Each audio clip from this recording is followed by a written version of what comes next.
အားလုံးပဲမင်္ဂလာပါဒီဗီဒီယိုမှာဆိုရင်ကျွန်တော်တို့ copyright ညှိမှာကြောက်လို့ sound effect တွေမသုံးရဲဘူး music တွေမသုံးရဲဘူးဆိုတဲ့သူတွေအတွက်ဗီဒီယိုတီးဖြတ်တဲ့အခါမှာ sound effect တွေ music တွေအသင့်လျောက်မပါဘူးဆိုလို့ရှင်ကိုယ့်ရဲ့ content တစ်ပုဒ်ကပြင်းစရာကောင်းပါတယ်ဒါကြောင့်မို့လို့ကျွန်တော်တို့တွေကဒီ sound effect တွေ music တွေစိတ်ချလို့ရမယ်နေရာမှာကျွန်တော်တို့တွားပြီးတော့ down တဲ့နီလန်းကိုပြောပြပေးမှာဖြစ်ပါတယ်အဲ့တော့ကျွန်တော်တို့ Facebook မှာလည်း Facebook ကပေးထားတဲ့ကျွန်တော်တို့ music ဆိုတာရှိပါတယ်เนาะအဲ့ဒါကိုကျွန်တော်တွေကဗမာသွားပြီးတော့ down မလဲဆိုလို့ရှင် Meta Business ဆိုတဲ့ကိုကျွန်တော်ဝင်သွားလိုက်ပါအဲ့တော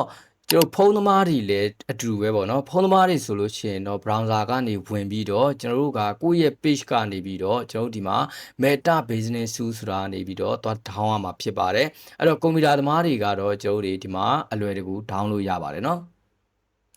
အဲ့တော့ဒီထဲကိုကျွန်တော်တို့ဝင်လိုက်ပါမယ် Meta Business စုတဲ့ကိုဝင်လိုက်ပြီဆိုလို့ချင်းကျွန်တော်တို့ဒီဘယ်ဘက်မှာဆိုလို့ချင်း tool အုပ်စုတွေရှိတယ်ပေါ့နော်သူ့ရဲ့ tool အုပ်စုတွေရှိတယ်အဲ့ဒီထဲမှာကျွန်တော်တို့ဒီမှာ all tool ဆိုတာလေးရှိတယ်ပေါ့နော် all tool ဆိုတာလေးရှိတယ်အဲ့ဒီ all tool တဲ့ကိုကျွန်တော်တို့ရှက်ဝင်လိုက်ပါ all tool တဲ့ကိုဝင်ပြီးသွားပြီဆိုလို့ချင်း sound correction ဆိုတဲ့ကောင်လေးဒီကောင်လေးကိုကျွန်တော်တို့ကတစ်ချက်နှိပ်လိုက်ပါဒီကောင်လေးကိုတစ်ချက်နှိပ်လိုက်တယ်ဆိုလို့ချင်းကျွန်တော်ဒီထဲကိုရောက်လာလိမ့်မယ်ပေါ့နော်ဒီမှာ sound correction တဲ့ကိုရောက်လာလိမ့်မယ်အဲ့ဒီကိုရောက်လာပြီဆိုလို့ချင်းဒီတချင်းတွေအားလုံးကကျွန်တော် Facebook က copyright လုံးဝလွတ်ကင်းတဲ့တချင်းတွေဖြစ်ပါတယ်เนาะလုံးဝ copyright ကင်းလွတ်တဲ့တချင်းတွေဖြစ်ပါတယ် sound effect တွေလည်းရှိတယ်တချင်းတွေလည်းရှိတယ်ပေါ့เนาะအဲ့တော့ကျွန်တော်တွေကဒီနေရာမှာတချင်းလေးတွေကိုကိုလိုက်ပြီးတော့ဖွင့်ကြည့်ပါเนาะဒီမှာကိုလိုက်ပြီးတော့ဖွင့်ကြည့်လိုက်ပါတချင်းတွေကိုလိုက်ဖွင့်ကြည့်လိုက်ကိုကြိုက်နှစ်သက်တဲ့တခြင်းကိုယ့်ရဲ့ခွန်ထမ်းနဲ့ကိုက်ညီမဲ့တခြင်းမျိုးဆိုလို့ရှိရင်ကျွန်တော်တို့တွေကဒီမှာလာပြီးတော့ဒေါင်းမယ်ဆိုလို့ရှိရင်တော့ဒီမြားလေးမှာဒေါင်းပေါ့နော်မြားလေးမှာဒေါင်းပြီးတော့သုံးပြုလို့ရတယ်ပေါ့ဗျာဒါမှမဟုတ်ဘူးဆိုလို့ရှိရင်ကျွန်တော်တို့ကကိုကြိုက်နှစ်သက်တဲ့တခြင်းကိုတွေ့သွားတယ်ပေါ့ဗျာဒီတခြင်းပဲဆိုကြပါစို့ဒါလေးကိုတွေ့သွားတယ်ကျွန်တော်တို့တွေကဒီတခြင်းကိုအမြဲတမ်းသုံးကျင်တယ်ဆိုလို့ရှိရင် तू ကဒီမှာ add to ဒီမှာပေါ့နော်ဒီကောင်လေးကိုတစ်ချက်နှိပ်လိုက်မယ်အမှန်ကျစ်လေးရင်ချစ်လိုက်အောင်နော်ကောင်လေးပိတ်လိုက်မယ်ပိတ်ပြီးတော့မှအမှန်ကျစ်ချစ်ပြီးသွားပြီဆိုလို့ရှိရင်ဒီကောင်လေးကိုကျွန်တော်တစ်ချက်နှိပ်လိုက်မယ်နှိပ်ပြီးသွားပြီဆိုလို့ရှိရင်ကျွန်တော်ဒီမှာ create new ပေါ့နော်ဒီကောင်ဒီ playlist သဘောမျိုးပေါ့နော်ဒီကောင်လေးကိုတစ်ချက်နှိပ်လိုက်ပါနှိပ်ပြီးသွားပြီဆိုလို့ရှိရင်ဒီနေရာမှာကိုမှတ်ပေါ့ဗျာအဲ့တော့ကျွန်တော်ကတော့အခုလိုမျိုးလေးအလွယ်တကူမှတ်လိုက်တယ်ပြီးလို့ရှိရင်တော့ add ဆိုတာလေးကိုနှိပ်လိုက်မယ်ဒါဆိုလို့ရှိရင်ကိုအကြိုက်ဆုံးပေါ့နော်အကြိုက်ဆုံးကိုအများအားသုံးမဲ့သရှင်တစ်ပုဒ်ဆိုပြီးတော့ကျွန်တော်တို့ရွေးချယ်ထားတာဖြစ်ပါတယ် sound effect ဆိုလဲထိုနီးတူသွားပေါ့နော် sound effect ဆိုလဲ sound effect ကျွန်တော်တို့အဲ့လိုမျိုးကိုလှုပ်ထားလို့ရတယ်ပြီးလို့ရှိရင်ကျွန်တော်ဒီဘက်မှာဘာတွေရှိလဲဆိုလို့ချင်းကျွန်တော်ဒီအပေါ်ဘားလေးမှာပေါ့နော်ဒါဆိုလို့ရှိရင်ကိုလိုချင်တဲ့သချင်းတွေကိုကျွန်တော်ဒီ sound effect တွေကိုရိုက်ချတဲ့ကျွန်တော်ဒီ set bar လေးဖြစ်ပါတယ်ပြီးလို့ရှိရင်တော့ဒီမှာ soft file ဆိုတဲ့နေရာလေးမှာကျွန်တော်ရှက်နှိပ်လိုက်မယ်ဒီကောင်ကကြတော့ကျွန်တော်ဒီမကြာသေးခင်ကတင်ထားတဲ့သချင်းတွေပေါ့နော်သချင်းတွေဒီကောင်ကကြတော့ကျွန်တော်ဒီ popular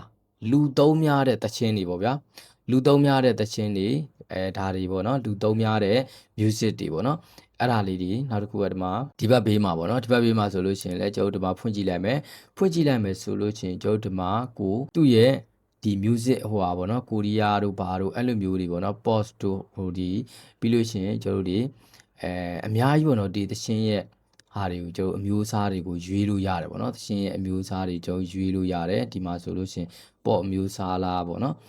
်ပြီးလို့ရှိရင် jazz လားပေါ့နော် raw လားပေါ့နော်အဲ့ဒါတွေကိုကျွန်တော်တို့ရွေးချယ်လို့ရတယ်ပေါ့နော်ပြီးလို့ရှိရင်ကျွန်တော်ဒီဘက်မှာ mode ပေါ့နော်အဲ့ဒီ move မှာလဲကျွန်တော်တို့တွေကကျွန်တော်တို့ဒီမှာဘယ်လို move မျိုးလဲပေါ့နော်ဘယ်လို move မျိုးဆိုကိုကရွေးမှာလဲ fun လားပေါ့နော်ပြီးလို့ရှိရင်ကျွန်တော်တို့ happy လားပေါ့နော်အများကြီးပေါ့ဗျာဒီမှာတွေကတော့နော်powerful လားပေါ့နော် powerful နဲ့ပတ်သက်တဲ့ဟာတွေပေါ့နော်အများကြီးကြာလာလိမ့်မယ်ဒီမှာအများကြီးပဲရှိတယ်ပေါ့နော်ပြီးလို့ရှိရင်ကျွန်တော်ဒီဘက်မှာလည်းရှိတယ်ပေါ့နော်ဒီဘက်မှာကျတော့သူကကြာချိန်ပေါ့နော်အဲ့ဒီကြာချိန်ကိုက30စက္ကန့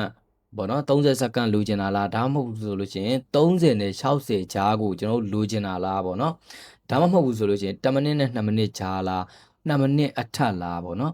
အဲ့ဒါမျိုးလေးတွေကိုလည်းကျွန်တော်တို့ရွေးလို့ရတယ်ပေါ့ဗျာအဲ့လိုမျိုးလည်းရွေးလို့ရတယ်ပြီးလို့ရှိရင်ကျွန်တော်ဒီဘက်မှာ5 call ပေါ့နော်အဲ့ဒီမှာလဲကျွန်တော်တွေကအမျိုးသမီးတန်လားအမျိုးသားတန်လားပေါ့နော်အများကြီးပေါ့နော်ဒီမှာလဲလာပြီးတော့ကိုစိတ်ကြိုက်ကိုရွေးချယ်လို့ရတယ်ပေါ့နော်ပြီးလို့ရှိရင်ကျွန်တော်ဒီဘက်မှာ tempo ပေါ့နော် tempo မှာဆိုလို့ရှိရင်လဲ slow လားဟို fret လားပေါ့နော် အများကြီးကျွန်တော်တို့ဒါကိုလာပြီးတော့ရွေးချယ်လို့ရပါတယ်เนาะရွေးချယ်လို့ရတယ်ဟုတ်ပြီဒါဆိုလို့ရှိရင်ကျွန်တော်တို့တွေကဒါတချင်း sound effect တွေကိုလာပြီးတော့ကျွန်တော်တို့ download ရတဲ့နေရာပေါ့เนาะဒါ sound effect တွေပေါ့เนาะ sorry music တွေเนาะ sound effect ကို down မယ်ဆိုလို့ချင်းတော့ကျွန်တော်တို့ဘက်မှာ sound effect ပေါ့เนาะ sound effect မှာလည်းအဲ့လိုပဲကျွန်တော်တို့တွေကဒီမှာကိုလိုချင်တဲ့ sound effect ကိုရိုက်ပြီးတော့ရှာမယ်မတွေ့ဘူးဆိုရင်ပေါ့เนาะအကယ်၍ကျွန်တော်တို့ဒီဘက်မှာဆိုလို့ချင်းလည်းကိုလိုချင်တဲ့ပုံစံမျိုးပေါ့เนาะကိုလိုချင်တဲ့ transition လားပါလားပေါ့เนาะအဲ့ဒါတွေကိုကျွန်တော်တို့လာပြီးတော့ရွေးချယ်လို့ရတယ်ပေါ့เนาะပြီးလို့ရှိရင်ကျွန်တော်တို့ဒီဘက်မှာကြာချိန်မှာလည်းခုနကပြောသလိုပေါ့ဗျာဒါကတော့2စက္ကန့်လား2စက္ကန့်နဲ့10စက္ကန့်ကြာလားပေါ့เนาะဒါလေးတွေကတော့ကျွန်တော်တွေကိုလိုအပ်တယ်လို့ချိန်ညှိပြီးတော့ကျွန်တော်တွေလုပ်လို့ရတယ်ပေါ့เนาะအဲ့တော့ဒီမှာကိုဖွင့်ကြည့်မယ်ဖွင့်ကြည့်ပြီးသွားပြီး down မယ်ဆိုလို့ရှိရင်တော့ကျွန်တော်ဒီမှာမြားလေးကိုနှိပ်လိုက်เนาะ sound effect လေးကိုကျွန်တော် down ပြပေးမယ်ဒါကတော့ကျွန်တော်ကွန်ပျူတာနဲ့ down တာဖြစ်တဲ့အတွက်ဒီမှာstart down လို့ပေါ့နော် IDN ထည့်ထားတာဖြစ်တဲ့အတွက်ကျွန်တော်တို့တခါတည်းအလွယ်တကူ down သွားလို့ရတယ်ပေါ့နော်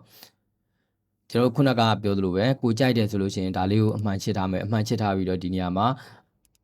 နှိပ်လိုက်မယ်ပြီးလို့ရှိရင်ကျွန်တော်ဒီထဲကိုထည့်မှာလားဒါမှမဟုတ်ဘူးဆိုလို့ရှိရင်ကျွန်တော်က sound effect ဖြစ်တဲ့အတွက်ဒီမှာနောက်ထပ်တီးတန့်ထပ်ခွဲမယ်ပြီးလို့ရှိရင်ဒီမှာ slap ပေးလိုက်မယ်ပေါ့နော်